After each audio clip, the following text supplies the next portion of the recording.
ho apatsy ahivinay ray aman-dreny mpitahiry an'izany hasiny Madagasikara zany sy mikolokolo ny fanajariana zany hasiny Madagasikara zany hoe inona ny ilana zany hasiny Madagasikara zany am'izao androtsika zao ao anatin'ny tontolo fanatontolona zao sy ny teknôlôjia ambony rehetra.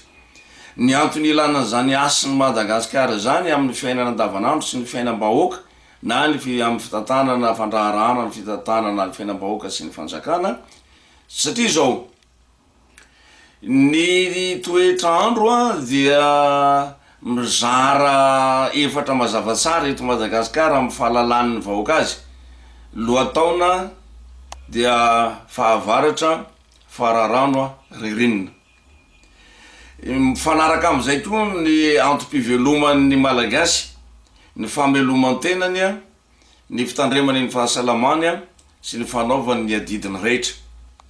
Ka tokony tsy mahagaga ny malagasy any raha ohatra ka sahirana izy amin'ny fameloman-tenany, sahirana izy amin'ny fanaovany ny adidiny, sahirana izy amin'ny fahasalamany satria tsy voahaja ary tsy fantany akory ny fomba hanajana le mahamasina ny tanindrazana sy le mahamasina Madagasikara zay.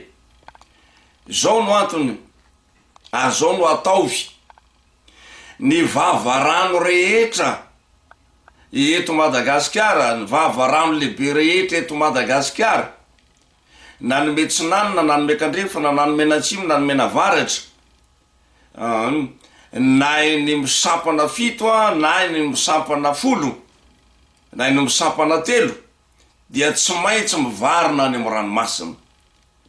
Noho izany antony zany dia zao ny rivo-doza rehetra miakatra eto amin'ny tanin'ny malagasy dia tsy eto Antananarivo, eto amin'ny kapitalin'ny Madagasikara no miforona ka miparitaka makany amin'ny faritra, fa avy any anaty ranomasina tompoko ny cyclone, ny rivo-doza no miforona ny miakatra makaty tanety.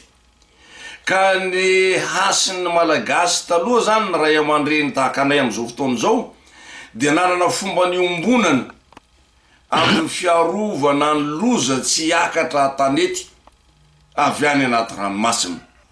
Ny loza avy anaty ranomasina aloha dia mazava ho azy hoe ny arety mifindra, ny arety mandripaka entin'iny cyclone iny zany na rivo-doza iny.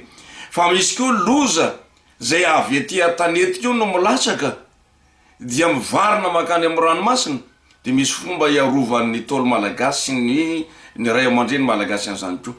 Dikan'izay zany dia zao misy fomba hiarovana ny loza voajanahary tsy hiatra amin'ny olombelona sy tsy hanimba ny fivelomany sy ny fiainany.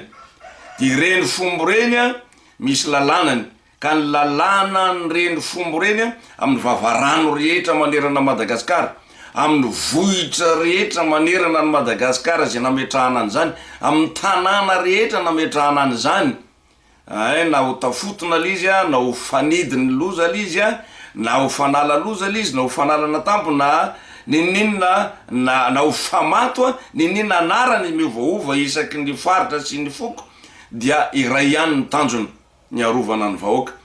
Ka ny lalàna napetraka amin'ireny dia ny atao hoe fady. Ny vavarano rehetra eto Madagasikara manana ny fomba dia manana ny fadiny avokoa. Tandremo dia tandremo re tompoko ry malagasy no miezaka manota fady an'io vavarano io. Fa rehefa ho tanareo fady io dia nareo ihany no hoan'ny voay ao.